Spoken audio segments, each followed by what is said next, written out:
A handful of corporations control most every industry. 10 companies control most brands in the grocery store. 6 media companies control all major studios in the US, resulting in a deluge of reboots, sequels, and rip-offs, cashing in on nostalgia over quality storytelling.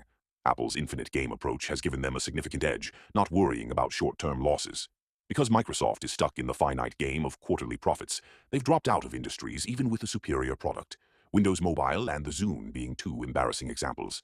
Social convergence is causing a burgeoning of partial continuous attention at the expense of other types. Live streams and tweeting allow for new ways of experiencing sports, video games, tabletop RPGs, etc., but lose out on the experience of being present. The second screen experience has a negative impact on storytelling, forcing screenwriters to create fast-paced and intense stories to hold attention or reduce complexity and increase repetition. Telecommunications, especially the internet, have shrunk the world, changing what media people consume and how they consume it. Media produced outside Hollywood has seen an astronomical rise, presenting different approaches to storytelling. Hayao Miyazaki's philosophy of Emma provides a healthy contradiction to a typical American cartoon. Peripheral groups have managed to leverage this interconnectedness to draw attention to the plight of marginalized peoples, from indigenous movements to Palestine and Rojava. Nonetheless, this global reach has had significant deleterious effects as these tools are wielded by fascists, Christian theocrats, and authoritarian ghouls. As traditional barriers are broken down by global communication, there is a greater acceptance of differences which helps foster diverse communities and identities. However, we must remain vigilant of corporate and authoritarian exploitation through homogeneity. Algorithms and the profit models that utilize them reward homogeneous behavior and aesthetics. Even physical spaces are not immune. Coffee shops provide an identical experience, serving the same beverages and filled with carbon copy furniture, lighting, and decor. Corporate virtue signaling is especially egregious. This is elucidated through the black squares posted to social media in support of Black Lives Matter, or rainbow washing during Pride without any concrete support of these communities. Technologies have converged into fewer and fewer platforms as legislation struggles to stay applicable.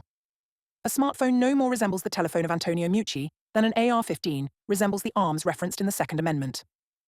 Mirroring economic convergence, technological convergence has funneled attention, and through it, wealth and influence, to a handful of platforms and their parent companies.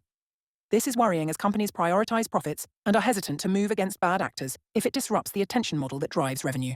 Technology is redesigning and reinforcing attentional regimes. Smartphones, especially through social media's reward systems, have conditioned teenagers to spend ever more time in continual partial attention at the expense of all other types. Smartphones' control of attention prophesizes the influence of brain-computer interfaces, such as Neuralink, on the future of learning. Robert Evans' After the Revolution provides a prescient prediction.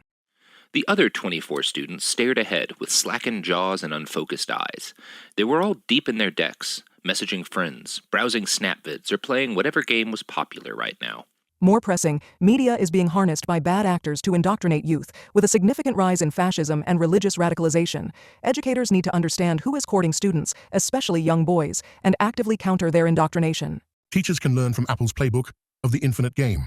Education should be reordered away from the finite game of good grades for post-secondary entrance into an infinite game, improving not just for learners, but for educators and society as well.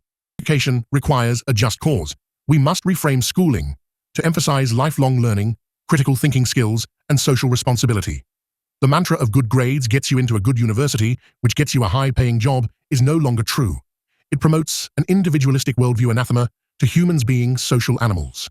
We rely on each other for everything, so my neighbor's plight, locally or globally, is my plight.